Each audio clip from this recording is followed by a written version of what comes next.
Pelo sinal da Santa Cruz, livra-nos Deus, nosso Senhor, dos nossos inimigos.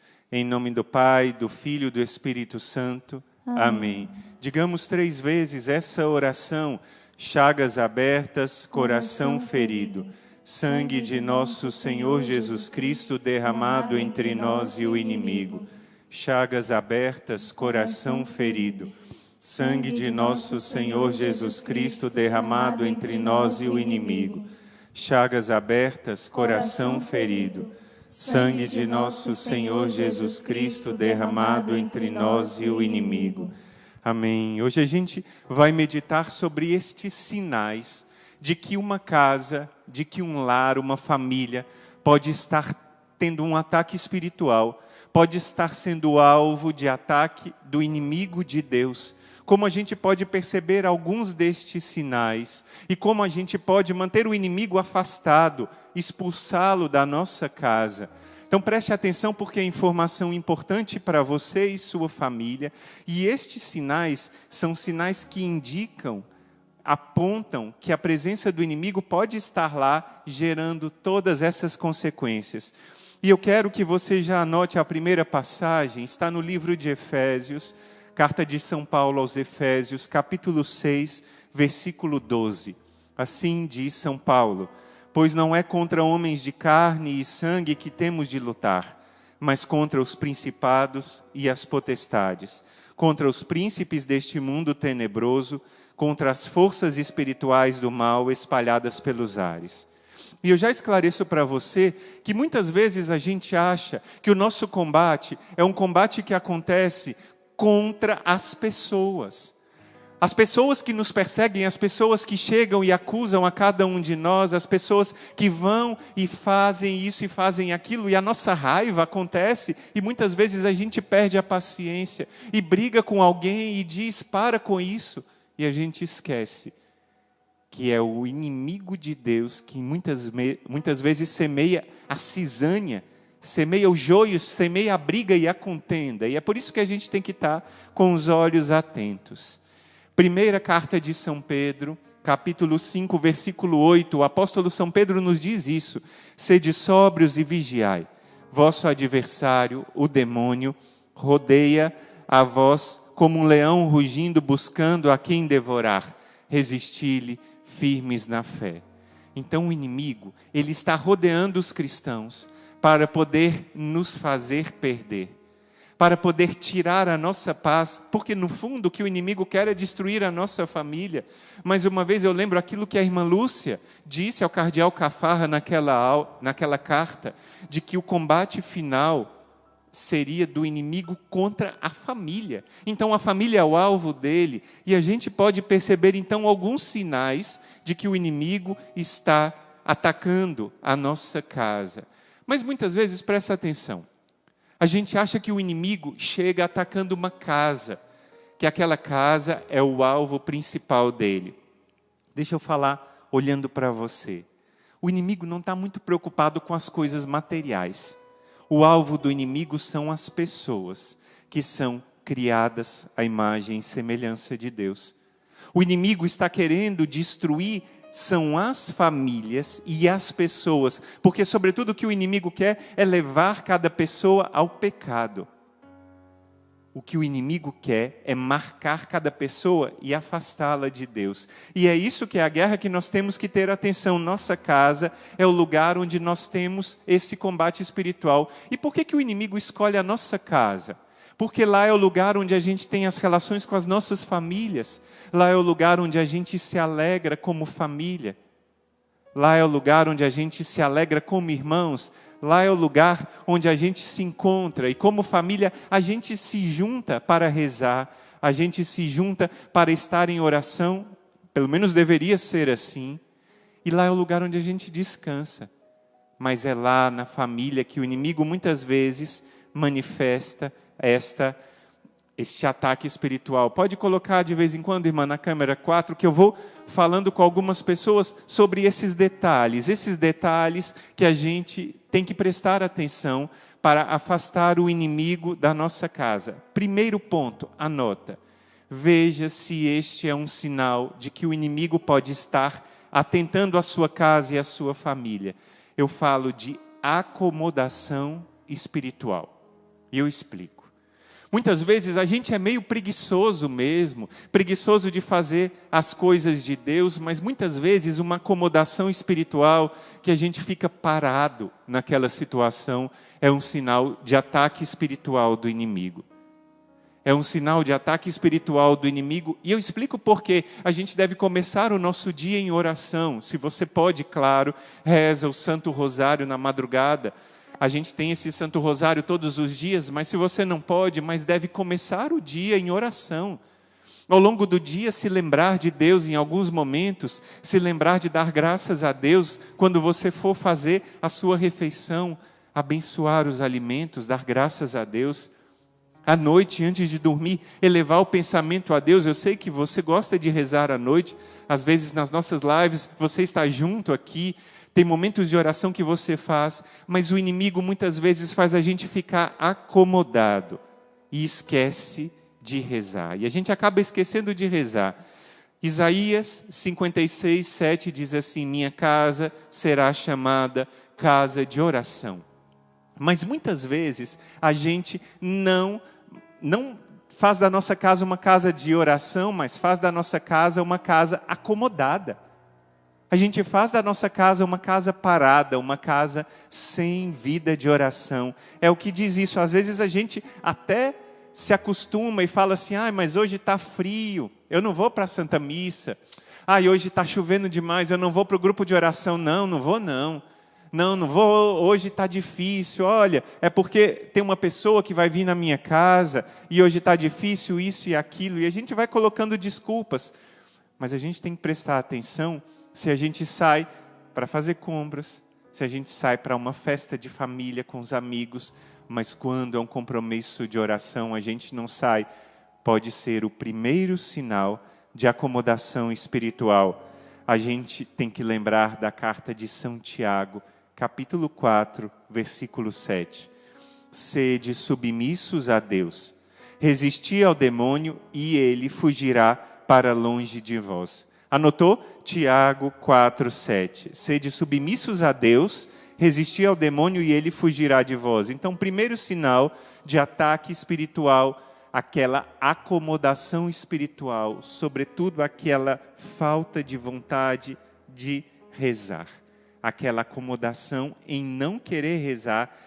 Toda oração começa a se tornar enfadonha, eu começo a rezar e logo eu já me distraio com o celular, me distraio com a TV, e quando eu estou, às vezes eu até acabei de repousar, descansei na hora do almoço, acabei de acordar, tive uma boa noite de sono, começo a rezar, já vem o sono de novo, pode ser um sinal de ataque espiritual. Então fica atento, primeiro sinal, acomodação espiritual. Anota o segundo sinal que pode marcar que você está sendo alvo de combate espiritual, de ataque espiritual do inimigo na sua casa, na sua família. Pesadelos e sentimentos ruins.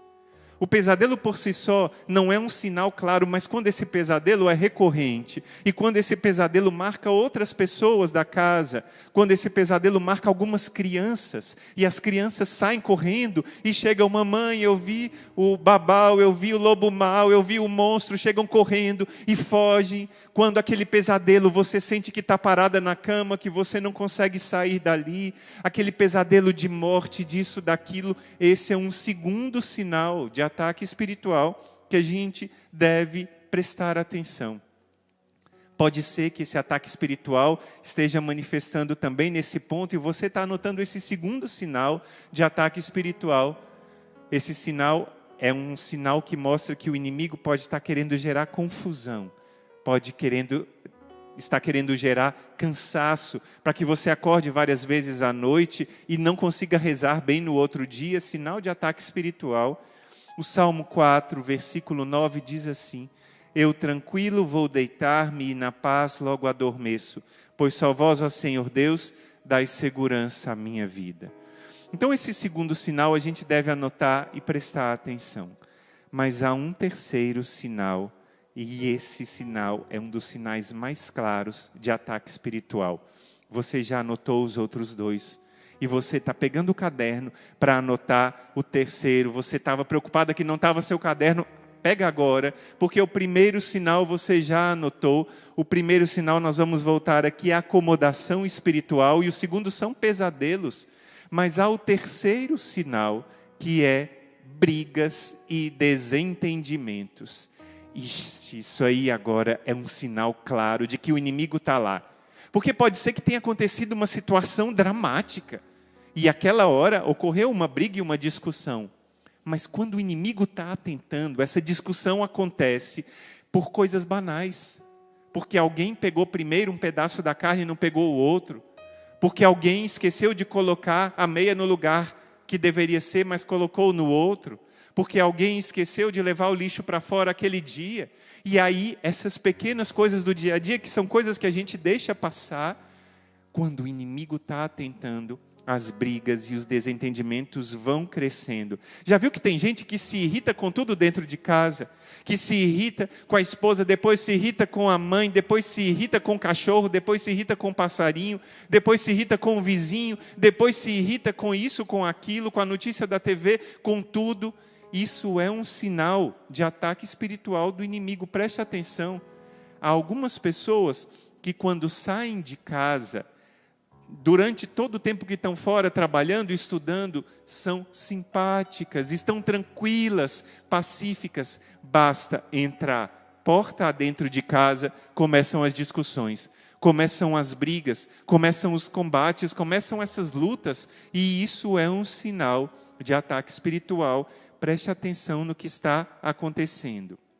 Gálatas 5, versículo 20, fala quais são algumas obras da carne, inspiradas, claro, pelo inimigo, contendas, discussões e brigas. Então a gente vê que isso é ação inspirada pelo inimigo. Por outro lado, Gálatas 5, 23, alguns versículos depois diz assim: os frutos do Espírito, e entre os frutos do Espírito tem paz, caridade, afabilidade, paciência. Quando a gente tem esses frutos, a gente está cheio do Espírito Santo. Presta atenção para eu falar uma coisa para você. Às vezes, a gente ganha muito em não brigar.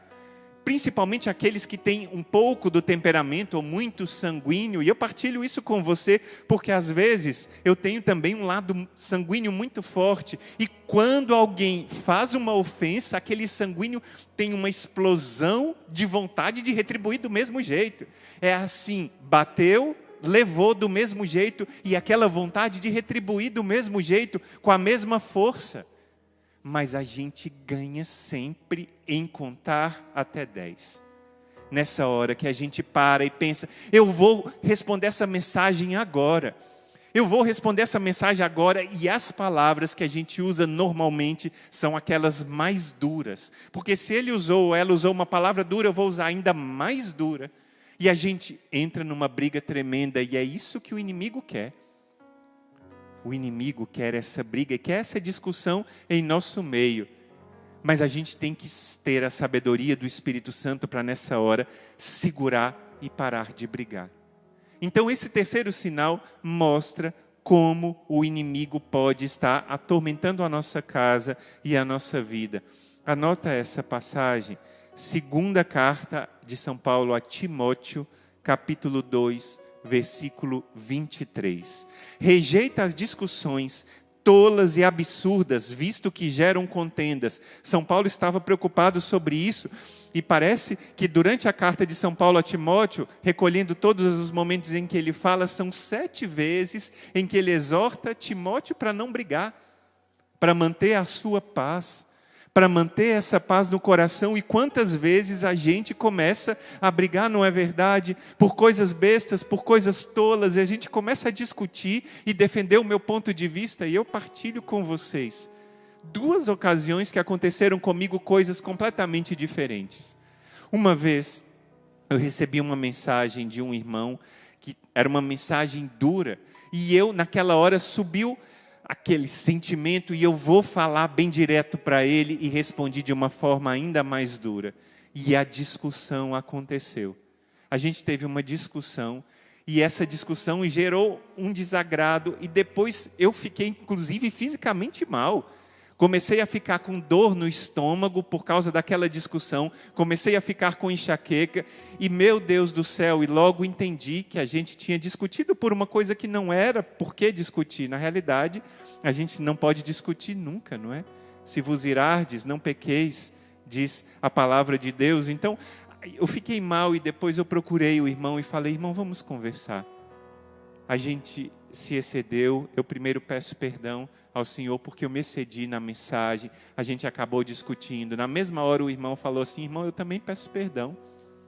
Só que isso aconteceu depois que a gente tinha brigado, depois que a gente tinha discutido, depois que aquela situação tinha ficado ruim.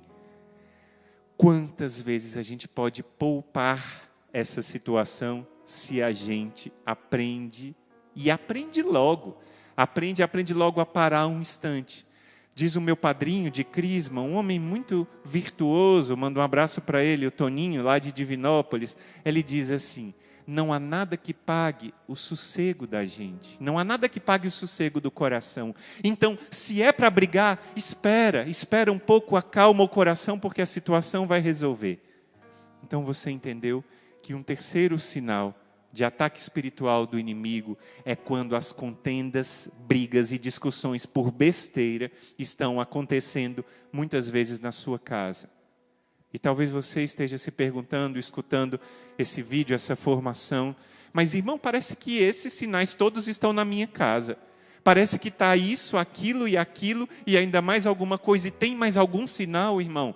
Tem um quarto sinal que pode mostrar que a sua casa, a sua família está sob ataque espiritual. É a falta de cuidado com a casa. Como assim, irmão? Olha, a falta de cuidado com a casa é um sinal exterior de alguma coisa que não está bem no coração. Uma casa suja, um armário completamente bagunçado, uma gaveta que quando a gente abre, falta pular para fora as roupas que estão lá dentro, que precisa empurrar para fechar porque não está nada organizado, aquele acúmulo de sujeira na pia da cozinha, aquele acúmulo de roupa suja que vai transbordando, aquela sujeira que acontece. Irmão, é falta de tempo, eu trabalho demais, irmão, é muita coisa. Eu sei que é falta de tempo, mas presta atenção como você está empregando o seu tempo quando você chega em casa. Como você está empregando o seu tempo nos sábados, nos domingos. E presta atenção como isso, às vezes, não tem explicação. Por que deixa essa bagunça crescer? Por que deixa essa situação assim? Isso também é um sinal de ataque espiritual que você deve prestar muita atenção. Esses 4 sinais de ataques espirituais são 4. Mas nesses 4 sinais você pode reconhecer que a sua casa pode estar em ataque espiritual. É claro, eu estou falando aqui de coisas que podem ser explicadas pelas emoções. É claro que algumas vezes a gente não está bem, a gente está com dor, a gente está enfrentando uma situação difícil e a gente discute. É claro que diante de uma prova, para entregar um trabalho, para a gente fazer alguma coisa, a gente precisa deixar de limpar a casa por um tempo, mas quando isso vai se tornando frequente, pesadelos frequentes, acomodação espiritual frequente, distração, abandono da oração frequente, brigas e mais brigas, a sujeira sendo acumulada, isso pode indicar um cenário de ataque espiritual. Casa bagunçada é um sinal de ataque espiritual. E eu lembro algumas histórias que o próprio Padre Rufus contava para a gente, quando ele visitava alguma casa, onde havia uma pessoa que estava atormentada pelo inimigo de Deus. Ele conta que muitas vezes aquela casa estava de pernas para o ar, completamente bagunçada, completamente desarrumada. E é isso que o inimigo quer fazer, ele quer desarrumar, para que a gente pare de rezar e para que ele vença contra nós e nos mantenha escravos dele. Você percebeu que esses sinais são claros. Mas você deve estar diante dessa situação: irmão, eu fiz o diagnóstico, parece mesmo, eu estou sentindo que deve ter algum combate espiritual. Tem alguma coisa estranha acontecendo aqui. Tem alguma coisa estranha. E agora, irmão, o que eu posso fazer? O que eu posso fazer? Nós devemos entender, em primeiro lugar, que nós não lutamos contra homens de carne e sangue. Então, a tua briga não é contra o seu esposo, não é contra a sua filha, não é contra isso ou contra aquilo, ou contra o seu vizinho ou a sua vizinha. A sua briga, se é espiritual, a resposta deve ser com combate espiritual. Se a sua briga é espiritual, nós precisamos de armas espirituais. Quem reza, toca o coração de Deus. E quem reza, experimenta uma graça grande, experimenta uma graça extraordinária de libertação. Quem reza, toca o coração de Deus e afasta o inimigo da sua casa. Nós temos um Deus que é todo-poderoso. Nós temos um Deus que é completamente o Senhor da história.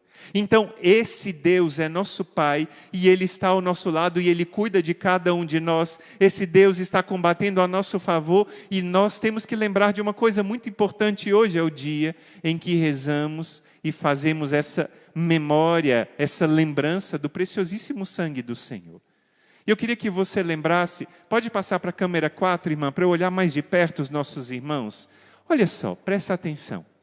Nós temos um Deus todo-poderoso que enviou o seu Filho para cada um de nós. Mais uma vez eu repito aquela passagem que é a minha preferida de toda a Sagrada Escritura, João 3,16. Deus amou tanto o mundo que Ele deu o seu Filho único para que todo aquele que nele crer não pereça, mas tem a vida eterna. E nós temos a vida eterna no nome de Jesus, porque nós cremos nele e o sangue de Jesus nos protege. Eu faço memória daquilo que aconteceu lá no livro do Êxodo. O anjo exterminador, já tinham acontecido as 9 pragas, e na 10ª praga Moisés disse que os primogênitos iriam ser ceifados. Mas ele falou com os israelitas que deveria ser feito um sacrifício. E aquele sacrifício deveria ser um cordeiro de 1 ano. E aquele cordeiro deveria ser comido às pressas. E aquele sangue deveria ser marcado nos umbrais das portas de um lado, do outro em cima. E naquela hora o anjo exterminador passaria pela terra do Egito, e onde ele encontrasse, pode ficar, irmã, ele passaria na terra do Egito, e onde ele encontrasse alguma marca do sangue do cordeiro, ele não levaria o primogênito. E assim foi dito, assim aconteceu. Porque Deus não é homem para mentir. E aquelas famílias que se colocaram sob a proteção do sangue do Cordeiro se tornaram protegidas. Aquelas famílias que se tornaram fiéis naquele momento e fizeram o que o Senhor pediu e clamaram aquela proteção do Senhor porque tinham o sangue do Cordeiro na sua porta, não foram atingidas pelo anjo exterminador. Da mesma forma você clama o poder do sangue de Cristo e clama na autoridade de Filho de Deus, porque aquele era um sangue que era sinal, que era precursor, mas nós falamos do verdadeiro sangue imolado, do verdadeiro Cordeiro que se deixou imolar para a nossa salvação, e nós vamos clamar o poder do sangue de Cristo. Eu anotei aqui 3 passagens, onde Jesus entrou na casa de alguém e deu uma graça nova. Jesus entrou na casa da sogra de Pedro, e lá na casa da sogra de Pedro ele trouxe cura, porque ela estava prostrada na cama. Quando Jesus chegou naquela casa, ele trouxe cura, e aquela mulher recebeu a graça tremenda de ser curada da sua febre. Outra vez, Jesus entrou na casa da filha de Jairo e falou, Talita cum, e naquela hora a menina levantou e ele deu vida nova para aquela menina que estava morta. E ele dá vida nova quando ele entra na casa de alguém. Mas, olha, o que o Senhor quer fazer também é trazer libertação. Quando Zaqueu estava no alto daquela árvore, e Jesus disse que ia entrar na casa dele, ele entrou naquela casa e disse, hoje a salvação entrou nessa casa, quer dizer, hoje a libertação entrou nessa casa, porque Zaqueu se libertou daquele pecado, e o Senhor hoje quer trazer libertação. O Senhor hoje quer trazer libertação e quer libertar a sua casa da ação do inimigo. Se você percebeu alguns sinais da ação do inimigo na sua casa, se você percebeu que o inimigo está na sua casa, querendo tirar a sua paz, afastar a sua família e você de Deus. Você percebeu com estes sinais? Pois nós vamos clamar o preciosíssimo sangue do Senhor. E eu preparei, junto com as nossas irmãs, uma oração muito especial para nós rezarmos juntos. Essa é uma oração muito poderosa ao sangue de Cristo que nós vamos rezar. E pedir a Deus essa graça, por meio do precioso sangue de Jesus, que toda a ação do inimigo seja expulsa da sua casa e seja expulsa da sua vida. Que pelo clamor do preciosíssimo sangue, cada ação do inimigo possa ser afastada da sua casa. E eu peço ao nosso irmão João da Cruz que reze comigo essa oração. O irmão João da Cruz vai responder junto comigo quando a gente rezar o Glória. E você, junto com o irmão João da Cruz, vai acompanhando e vai proclamando a vitória de Jesus na nossa vida. Vai proclamando que a sua casa é liberta em nome de Jesus. Por isso vamos rezar juntos. A irmã coloca na tela e a gente reza juntos, um só coração e uma só alma. Clamor ao sangue de Jesus no tempo da tribulação. Nós estamos sofrendo, Senhor, nesta hora de angústia e calamidade, em que vemos sobre nós e sobre os que amamos a ameaça da tribulação, percebemos como somos fracos e sem poder para superar o mal. Somos fracos até para compreender como e por que permites que vossas criaturas, vossos filhos passem por esses sofrimentos. Só vós podeis nos livrar, só vós podeis nos esclarecer e nos confortar. Eterno Pai, pelo sangue de Jesus Cristo, misericórdia, assinalai-nos com o sangue do Cordeiro Imaculado, Jesus Cristo, como assinalastes o vosso povo de Israel para o livrardes da morte. E vós, ó Virgem Maria, Mãe de misericórdia, aplacai a Deus, pedi-lhe por nós e alcançai-nos a graça que pedimos. Glória ao Pai, ao Filho e ao Espírito Santo. Como era no princípio, agora e sempre, por todos os séculos dos séculos. Amém. Eterno Pai, pelo sangue de Jesus Cristo, misericórdia, salvai-nos do naufrágio do mundo, como salvastes Noé do dilúvio universal. E vós, ó Virgem Maria, Arca da Aliança, alcançai-nos a graça que pedimos de libertação da nossa casa. Glória ao Pai, ao Filho e ao Espírito Santo. Como era no princípio, agora e sempre, por todos os séculos dos séculos. Amém. Eterno Pai, pelo sangue de Jesus Cristo, misericórdia, consolai-nos nas atuais necessidades e tribulações, como consolastes a Jó, a Ana e a Tobias nas suas aflições. E vós, ó Virgem Maria, Consoladora dos aflitos, aplacai a Deus, pedi-lhe por nós e alcançai-nos a graça que pedimos. Glória ao Pai, ao Filho e ao Espírito Santo. Como era no princípio, agora e sempre, por todos os séculos dos séculos. Amém. Eterno Pai, pelo sangue de Jesus Cristo, misericórdia, dai-nos força e coragem para enfrentar os perigos e sofrimentos que nos ameaçam, como fortalecestes com o maná o vosso povo que atravessava o deserto. E vós, Virgem Maria, auxílio dos cristãos, aplacai a Deus, pedi-lhe por nós e alcançai-nos a graça que pedimos da libertação da nossa casa e da nossa família. Glória ao Pai, ao Filho e ao Espírito Santo. Como era no princípio, agora e sempre, por todos os séculos dos séculos. Amém. Eterno Pai, pelo sangue de Jesus Cristo, misericórdia, iluminai as nossas inteligências, a fim de encontrarmos a melhor solução para os problemas. E vós, ó Virgem Maria, como instruístes os santos apóstolos com as luzes do bom conselho, aplacai a Deus, pedi-lhe por nós e alcançai-nos a graça que pedimos da libertação da nossa casa e da nossa família. Glória ao Pai, ao Filho e ao Espírito Santo. Como era no princípio, agora e sempre, por todos os séculos dos séculos. Amém. Eterno Pai, pelo sangue de Jesus Cristo, misericórdia. Vós não quereis a morte do pecador, mas sim que ele se converta e viva. Dai-nos tempo de fazer penitência, a fim de que, arrependidos dos nossos pecados, vivamos santamente. E vós, ó Virgem Maria, refúgio dos pecadores, aplacai a Deus, pedi-lhe por nós e alcançai-nos a graça que pedimos. Glória ao Pai, ao Filho e ao Espírito Santo. Como era no princípio, agora e sempre, por todos os séculos dos séculos. Amém.